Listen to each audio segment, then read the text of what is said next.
bienvenue dans une nouvelle vidéo. Trop contente de vous retrouver enfin dans un petit vlog. Ça fait un petit moment que j'en ai pas fait. Je crois que la dernière fois que je vous ai fait un vlog, c'était pour vous indiquer que les travaux du balcon allaient commencer et que j'étais un peu dans le seum parce qu'il fallait que je rentre toutes mes affaires, que j'avais peur pour mes plantes d'intérieur. Et en soi, il s'est rien passé de bien grave. À part que j'ai ramené des fourmis dans le salon. Toutes mes plantes se sont bien débrouillées, ont bien survécu. Il y a des arbustes qui ont souffert un petit peu plus que d'autres, mais ça va dans l'ensemble. Ça y est, le balcon est prêt, est propre, et tout clair, tout blanc pour les updates. Autre update, j'ai un nouveau tatouage sur le corps. Je vous avais spoilé en story peut-être. Il est encore en train de sécher, donc j'ai juste enlevé une petite bretelle là. Ne soyez pas choqués. Oh, une épaule. Enfin, j'espère ne pas me faire striker par YouTube parce que j'ai une épaule dénudée. Je pense pas. Inch'Allah. Voilà, en gros, les updates de la vie, quoi. Aujourd'hui, on va rempoter les boutures de Monstera Variegata. Parce que ça y est, elles sont prêtes. J'ai hâte de les mettre en pot, de les rassembler, de faire des trucs un peu jojo. Parce qu'elles sont dans leur petit bocal d'eau, là, depuis un moment. Et il faut les rempoter, là, au bout d'un moment. Je vais bien sûr vous montrer tout ce qui s'est passé sur le balcon. Pas passer des trucs de ouf, hein. C'est juste que j'ai planté des trucs parce que ça y est, il est installé, il est propre. Donc moi, j'avais juste envie de mettre de la couleur et des fleurs et des arbustes et tout ça. Peut-être qu'on va rempoter autre chose, mais là, de suite, je ne sais pas. C'est déjà pas mal pour commencer. Oui, bonjour. Tu veux dire bonjour? Hop! Et on dit bonjour. Et puis voilà, on va commencer par le rempotage de Monstera Variegata. On va en mettre partout. J'anticipe juste un petit peu les questions que je pourrais avoir par rapport à ce tatouage. Hop, Zouzou, c'est un tatouage que l'on a fait à Lyon avec Sophie et Dohan, une tatoueuse qui est lyonnaise. Voilà, c'était mardi dernier, on y a passé 5 heures, c'était trop cool, c'était un peu éprouvant à la fin, mais je suis vraiment contente du résultat. Ça faisait longtemps que je ne m'étais pas fait tatouer par une nana, donc même si j'ai aucune a priori que ce soit un gars ou une meuf pour le tatouage, c'est juste que jusqu'à maintenant, les créations que j'avais sur moi venaient d'artistes masculins, et là c'est une artiste féminine qui a créé tout ça pour moi, donc c'est vraiment un truc original. Si je peux faire une petite aparté concernant le travail du tatoueur ou l'art qui tourne autour de cette discipline. Là, il y a quelques jours, une semaine peut-être, il y a Esil, une nana influenceuse, youtubeuse lyonnaise qui s'est fait voler son dessin. Quelqu'un d'autre se l'est fait tatouer sur le corps et c'était une création originale d'une tatoueuse. Et elle l'a partagé sur les réseaux parce qu'en fait c'était un tatouage qu'elle avait fait faire, créer, imaginer par un tatoueur, donc par un artiste, suite à un événement marquant dans sa vie. Et en fait la personne se l'est fait tatouer et le tatoueur l'a partagé sur son compte. Et en fait elle exprimait juste le fait qu'elle était vraiment triste parce que c'est une création originale suite à quelque chose qui l'avait vraiment marqué dans sa vie. Et il faut juste comprendre. Il y a plein de gens qui vont faire polémique. Je sais pas si ça se passera dans les commentaires, j'espère que non, parce que je pense qu'on a la même façon de penser. C'est comme un dessin, c'est comme une illustration, une création artistique, ça ne se reprend pas. Ça peut être inspiré, ok, mais on ne reprend pas parfaitement les mêmes traits, les mêmes dessins, les mêmes ombrages, tout ce que tu veux, la même chose. On ne refait pas la même chose quand on est artiste, on ne recrée pas la même chose en s'appropriant le travail de quelqu'un d'autre. En tout cas, c'est pour ça qu'il y a le droit d'auteur qui existe en France. Par exemple, aux États-Unis, c'est très compliqué de revendiquer la création d'une image, alors qu'en France, c'est beaucoup plus protégé. Il y a plein de photographes qui peuvent se faire piquer des images pour l'utilisation de quelque chose dont ils n'ont pas validé le concept, que c'est vraiment cool parce que vraiment, la pire chose au monde quand tu es un artiste, c'est vraiment qu'on prenne ton design, ton dessin, ton art et qu'on l'utilise dans des situations que tu n'as pas validées, que ton art c'est quand même quelque chose qui vient de toi, de l'intérieur de toi-même, et potentiellement tu aurais pu le créer pour quelqu'un. Et là c'est encore différent parce qu'être tatoueur c'est vraiment créer qui va avoir ton dessin et ton art à vie sur soi. Donc c'est encore plus personnel, je trouve. Alors certes, il y en a plein qui disent « Oui, mais en fait, si tu le partages sur les réseaux sociaux, c'est que tu valides le fait qu'il puisse être récupéré. » D'accord, que moi, là, par exemple, je le partage sur ma chaîne YouTube. En fait, c'est sur moi, donc ça pourrait être la même chose. C'est-à-dire que si tu le vois sur moi et que ça te plaît et que tu veux exactement le même, tu vas le faire sans scrupule. Je ne pense pas. Je ne comprends pas le principe des gens qui pourraient dire ça. C'est pas parce que tu mets une photo sur Instagram que c'est ok que n'importe qui peut la prendre à utiliser pour aller vendre le tapis derrière toi parce que c'est ça qui vend, tu vois. Voilà, je voulais juste faire une petite aparté sur ça parce que ce message-là m'avait touchée. Toi, elle n'était pas du tout révoltée par le truc, c'est juste qu'elle était triste parce que c'était vraiment quelque chose de très important pour elle. Et le fait de dédramatiser la situation et d'exprimer ce qu'elle avait besoin de dire et ce qu'elle ressentait, en fait, ça lui a fait du bien. Et ça a fait beaucoup de polémiques. Encore avec des gens qui ne comprennent pas. En même temps, elle a partagé sur Instagram. Je pense que sur Instagram, elle a pu avoir plein de messages bienveillants. Mais elle a partagé sur Twitter.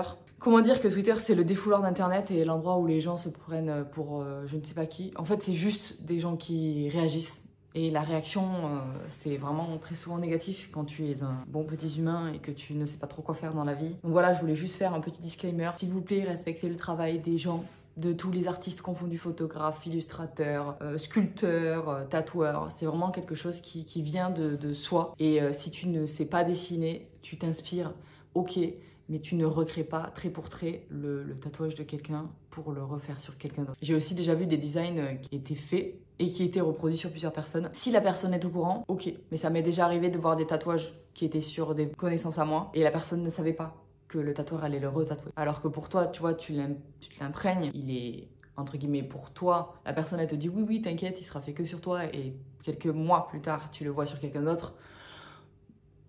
Un peu moyen, non? C'est pour ça que moi je choisis très souvent des tatoueurs qui font des one-shots, c'est-à-dire que tous les flashs que j'ai pu avoir sur mes bras, c'était des petits dessins qui étaient déjà faits et j'ai bien demandé avant, est-ce que tu vas bien le faire qu'une seule fois? Parce que je ne veux pas que quelqu'un d'autre l'ait. Voilà. Petit aparté, maintenant on passe au rempotage. Bon, je me suis un peu sentie obligée de m'habiller. Parce que je sais pas trop comment ça fonctionne sur YouTube, si on peut avoir des crop tops, si on peut pas. Au pire, je me suis habillée parce qu'en fait il fait un petit peu frais. C'est normal, il est que 8 h du matin. Amenons les bébés. Pouvoir observer leur évolution, tout leur système racinaire. Je vais surtout ramener un petit bac l'eau pour pouvoir rempoter. Devinez qui va m'aider à rempoter toutes ces petites choses. Voilà, je fais quand même un peu comme Dora, j'attends. Est-ce que vous allez trouver?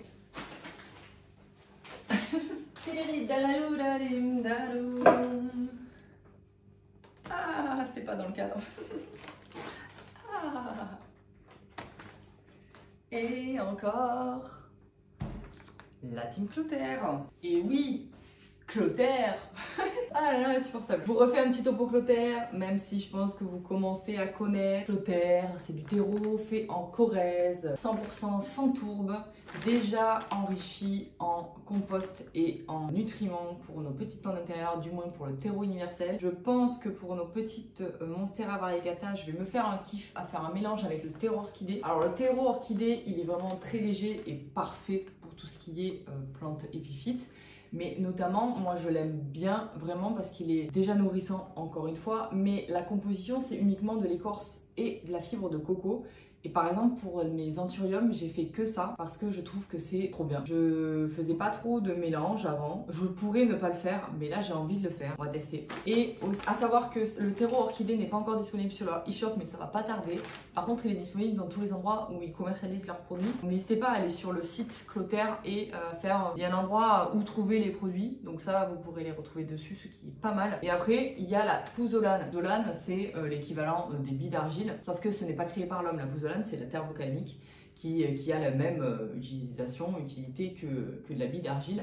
C'est drainant, ça permet de garder un petit peu plus l'eau et de permettre d'avoir un terreau un peu plus frais plus longtemps. On peut le placer en fond de pot, comme les billes d'argile, dans le substrat pour drainer tout ça, ou dessus pour justement venir garder un petit peu plus de fraîcheur. Voilà. Ah! Et le cadre est pas mal. Bon, les fleurs elles sont pas chères aujourd'hui, je vous le dis dessus. Ah, désolé, des fois on a besoin de se ressaucer soi-même, juste pour le plaisir. Et c'est ce qui se passe en ce moment. J'ai besoin de me ressaucer moi. Non pas que je suis dévalorisée en permanence et que... Mais des fois ça fait du bien, parce que les gens le font pas forcément pour toi, même s'ils le font, hein. J'adore mes amis. Hein. Mais des fois c'est bien aussi de prendre conscience de sa propre valeur et de se saucer soi-même. Voilà. Bon allez, je vais trop loin, je fais que parler. Est-ce qu'on regarderait pas les racines de nos petites plantes? Sachant que je vais rempoter différents troncs ensemble. D'ailleurs, il y en a un que j'avais taillé alors que j'étais en train de faire les boutures. Et du coup j'ai déjà un départ. Voilà. Et en fait, j'aimerais lui rajouter un petit copain avec. On va d'abord séparer les racines. C'est le zub. De toute façon, je savais que c'était le souk là quand je le mettais. On va faire petit à petit et doucement. Ce qui est sûr, c'est qu'au vu du nombre des racines, c'est prêt. Hein. C'est prêt comme quelque chose qui est au four depuis des semaines. Et que ta maison est en train de brûler. Hein. Qui était la première là? Parlez-moi. Ok, j'ai réussi à en enlever une. Alright, a baby here. Oui, des fois je parle en anglais, c'est insupportable. Hop, hop. Regarde comme c'est beau banane. Ouais, exact. Je pense que elle, là, elle va aller dans le pot que j'ai ici. Comme ça, c'est presque sûr. Ensuite, une copine qui pourrait sortir. Vous, madame, bonjour. À toutes celles et ceux qui me disent « Mais non, mais les boutures en eau, ça fonctionne pas à chaque fois. » Discutons, toi et moi. Il faut qu'on discute. Parce que là, je pense qu'il y a une explication. Enfin, il n'y a pas d'explication. Je vais juste te montrer que c'est faux. Mais exactement, c'est ce que je voulais dire. Tu vois? Deuxième, elle est vraiment très longue celle-là, donc il faudra que je la mette dans un grand pot, je pense. Une copine, hein, s'il vous plaît. Ah, alors ici, on a un échec. Et oui, parce que ça arrive les échecs, si vous saviez. Mais ce n'est pas mou. Je pense que ça pourrait retourner en eau. Pour l'instant, je la pose à côté parce que vraiment pas sûr que ça fonctionne, sachant qu'elle est vraiment depuis des semaines en eau. Et des fois, quand ça marche pas, ça marche pas. Ça sert à rien de forcer. Ok, alors vous, madame, je vous vois. Hop.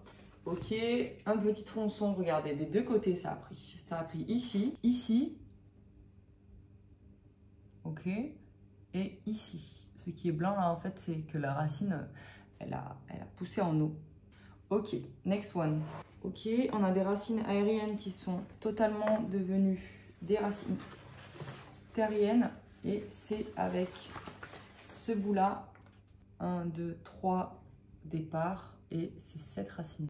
Donc peut-être que comme elle est longue, elle va venir avec celle-ci. Je commence déjà à plus ou moins faire le plan des plantations, sachant que j'ai pas envie de mettre un nœud par pot. J'ai vraiment envie que ce soit un peu plus complet parce que j'ai envie d'avoir des pieds qui sont volumineux. Vraiment justement à ma plante qui ne l'est pas.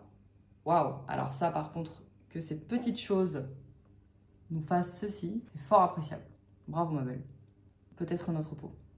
De petites racines par ici. Ok. Alors ici. Là on a un gros papa là. Vous êtes combien? Ok. Alors là, il y a du monde. Hein. Là, il y a de la racine. Hein. En fait, comment je vais te planter, toi? Il est vraiment beau, lui, là. Vraiment, il a des racines de ouf. Ok.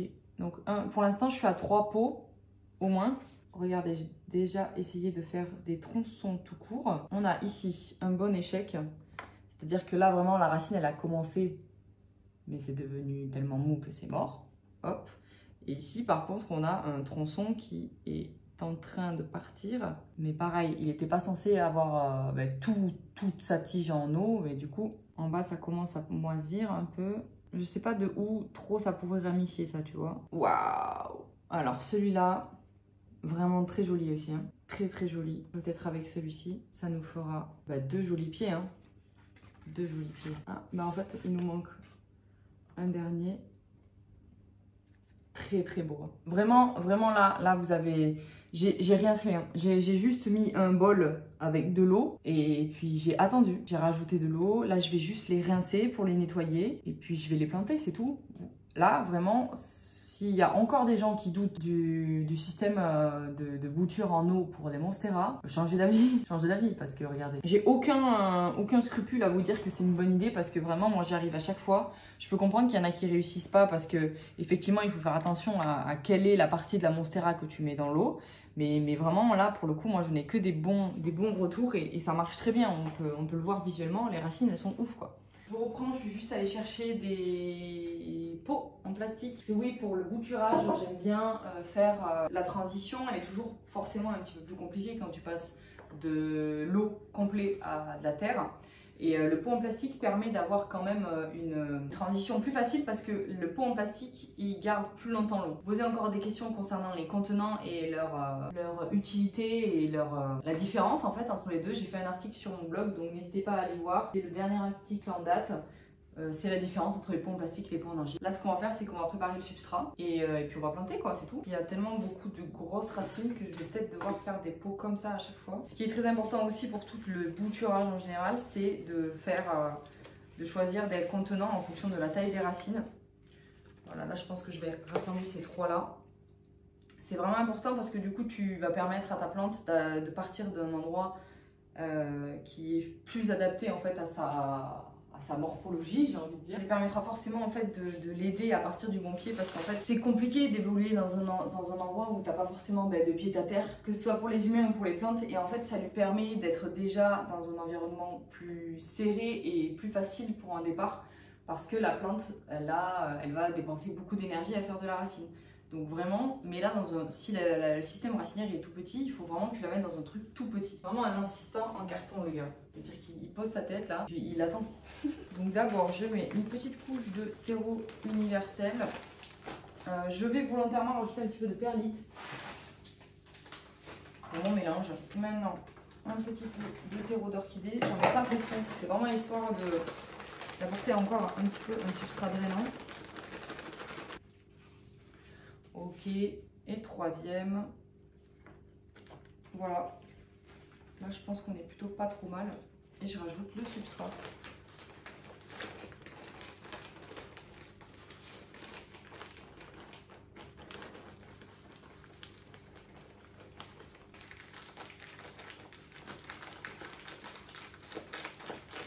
Oui, je sais, le mieux ça aurait été que je le mélange avant, mais je fais jamais les choses dans l'ordre moi. Donc, un premier pot. Ah oui, et disclaimer, s'il vous plaît, ne me faites pas 800 000 commentaires en me demandant si je les vends. Pour l'instant, ce n'est pas... Je sais que c'est recherché, tout ça, mais pour l'instant, moi, j'essaie juste de redonner vie à mes plantes. Et si jamais j'en ai trop, ben oui, je prendrai le parti. Voilà pour le premier. Alors, pendant que je finis ça, on peut discuter d'autres choses parce qu'il n'y a pas que les plantes dans la vie. Je voulais savoir comment vous alliez. Si en ce moment ça allait un petit peu. Je sais que moi, j'étais dans une phase où tout allait trop vite et que je galérais un petit peu à prendre le temps de faire les choses pour moi. C'est normal, c'était la pleine saison pour le travail. Là, je reviens de plein de déplacements. Normalement, ça devrait être un petit peu plus calme. Donc ouais, là, ça va mieux. Ça va mieux, on a plus le temps de faire les choses. Comme j'ai eu pas mal de travail, forcément, j'ai pris du retard sur les choses que j'avais à faire pour mon travail personnel à moi. Mais là, je vais reprendre du poil de la bête et puis continuer tout ça, quoi, les projets, faire en sorte que ça se passe bien mieux, rattraper mon retard. Et puis ça va aller. En même temps, là, avec les journées un peu plus longues, je pense que ça va être plus agréable pour tout le monde. Il commence à faire beau, il fait chaud. C'est cool, quoi. Je pense qu'on est plus dans un meilleur mood. Waouh, Morgane. Ok, allez. On place les gros bébés, là. Hop. Toi, t'es vraiment... Ah oui, et au fait, pour le live, je pense qu'on va... Je vais vous poser la question sur Instagram, mais je pense qu'on va le faire semaine prochaine. Donc, ceux qui sont sur YouTube, n'hésitez pas à aller vous abonner à mon Instagram. C'est pareil, c'est la même chose, c'est Verbobo. Pour pouvoir ne pas louper le live. Je trouve que ça pourrait être cool qu'on échange tous ensemble. Suite à mes questions, en fait, tout le monde a répondu, enfin la grande majorité des gens ont répondu qu'ils préféraient sur Instagram. Ce que je peux comprendre, c'est plus facile. Puis même moi, je pense que ce sera plus facile pour moi de vous montrer les trucs que je veux vous montrer si jamais vous avez des questions sur des trucs qui sont chez moi. Plus facile à transporter que si je faisais toute une logistique pour l'installation d'un live dans mon salon, tu vois, sur YouTube, sur Kali, quoi. Là, si on le fait sur le téléphone, ce sera peut-être plus facile. Ce sera sûrement la semaine prochaine. Je vais demander aux gens sur Instagram la date qui leur convient le plus. Ce sera soit le week-end, soit en semaine, en soirée. Dernière couche de terreau pour les Monstera. C'est le souk, hein. Allez, celui-là, c'est bon. Du coup, il me reste le dernier. Donc ça, c'est un truc qui était déjà planté. Je vais le mettre dans un... La pouzzolane, s'il vous plaît. Je vais couper la caméra pour le dernier parce que vraiment, ça va être très long. Et voilà, du coup, le premier pot. Le dernier que je vous ai pas filmé parce qu'il y en avait assez. Avec ma plante qui avait déjà un départ que j'ai juste rempoté avec un autre pied. Et le dernier, juste ici. Voilà. Pour vous montrer un petit peu aussi, après la coupe de ma Monstera variegata, il y a plein de départs qui sont en train de sortir. Donc on en a un ici sur le tronc principal, hein. Là on est vraiment sur les tiges qui suivent. Ici aussi on a un départ et j'en ai vu un autre tout à l'heure. Ouais, regardez, dessous là-bas. Non, toujours pas bon. 1, 2, 3 départs du coup, juste en taillant et en coupant la plante. On l'encourage vraiment à ramifier et à repartir et essayer de s'étoffer en fait de plus en plus. Donc vraiment là, je ne peux que vous encourager à le faire encore une fois si vous avez une plante que vous aimez un petit peu moins parce que son allure elle est moins jolie, parce que justement elle est un peu vide du milieu. Là, on a vraiment des départs qui vont à partir d'en bas en fait. Donc je ne pouvais pas vous faire de vlog sans vous montrer la taille des caladiums qui sont sortis. Du coup, c'était pendant un vlog aussi que j'avais rempoté que j'avais rempoté, que j'avais planté juste mes caladiums. Ici, c'est mes caladiums qui datent, qui sont un peu plus âgés. Donc j'ai quand même celui-ci qui est sorti et qui est vraiment magnifique. Il est vraiment transparent, vraiment très très beau, avec une petite tache, hop, ici. Ensuite, on a celui-là qui était aussi sorti et qui était vraiment très très beau. Et ça, voilà, ici à droite, on a vraiment la nouvelle potée des nouveaux caladiums que j'ai pu avoir de What the Flower cette année.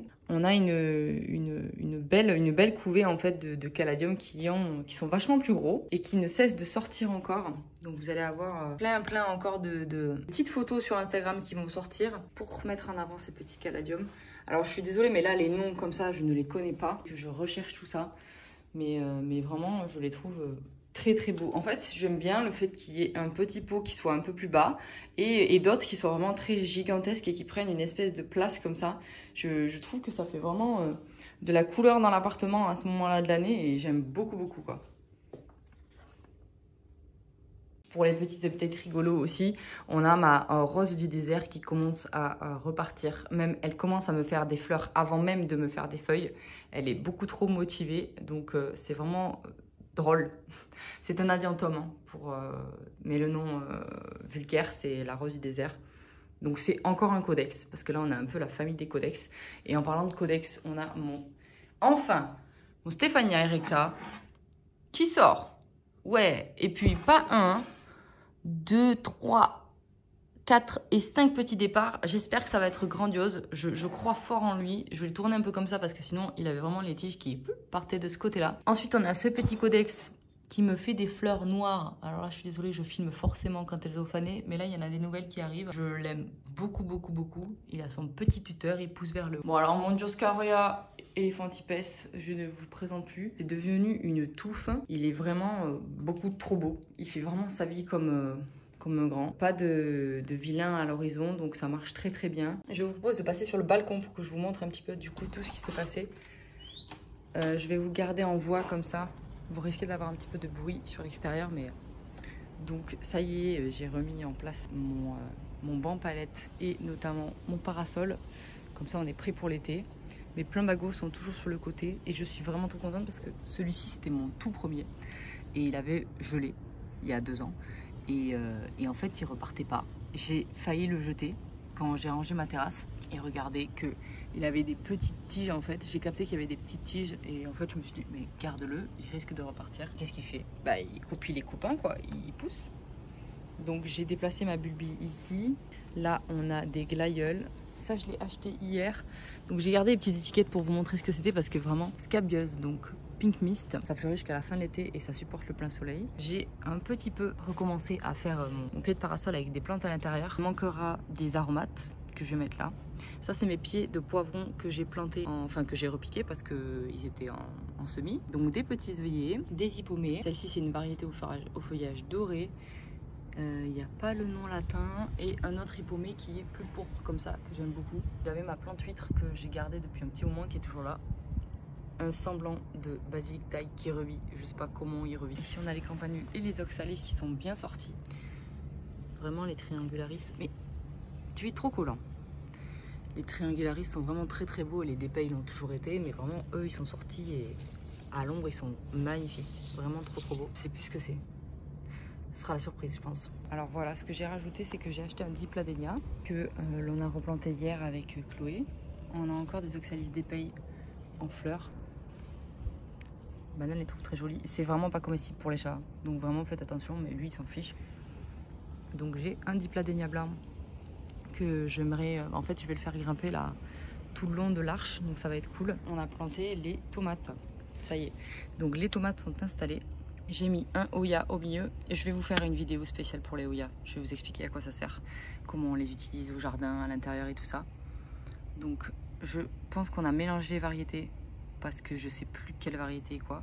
Mais en tout cas, j'ai aussi mis des petites fleurs de service, des plantes de service au milieu. Donc soucis, j'ai mis 2 soucis et 2 œillets. Ça permet en fait de, si jamais vous avez des envahisseurs, en général, ils vont plutôt se concentrer sur les fleurs et pas sur vos légumes. C'est vraiment une bonne solution si jamais vous galérez. Ici, j'ai enfin rempli ma jardinière Hello avec de la sauge au milieu, arabette ici et de l'arabette ici aussi. Sauf que là, il y a de la blanche et là, il y a de la rose. Il n'y a que la sauge qui risque d'être très très grosse. Mais en fait, j'avais vraiment envie de mettre des petites fleurs un petit peu colorées ici. Là, on a toujours mes griffes de sorcière. J'ai juste rajouté une autre variété avec des petites fleurs jaunes. Voilà, des Golden World. Et pour terminer, regardez ce que j'ai trouvé. Un calystémon. Pour ceux qui habitent dans le sud, je pense que vous connaissez. Mais les fleurs de cette chose... Attendez, je me pousse parce que le soleil est là et ça risque d'être magnifique. C'est dingue. Je suis amoureuse de cet arbre. En plus, là, les feuilles, elles sont toutes douces. Et quand ça fleurit, ça fait comme ça, on dirait un petit feu d'artifice. Et voilà. C'était le petit update du balcon. J'espère que ce petit vlog vous a plu. Maintenant, moi, je vais m'atteler au rangement de tout le souk que j'ai pu mettre pour le rempotage des monstera. Et bien, voilà. Encore merci beaucoup d'avoir regardé ce vlog. N'hésitez pas à me dire en commentaire du coup les dates pendant lesquelles vous serez dispo pour le live. Ou alors surtout à me suivre sur Instagram pour pouvoir aller notifier la date où vous êtes dispo parce que je vais faire un sondage. On se retrouve mercredi prochain pour une nouvelle vidéo. Merci, salut!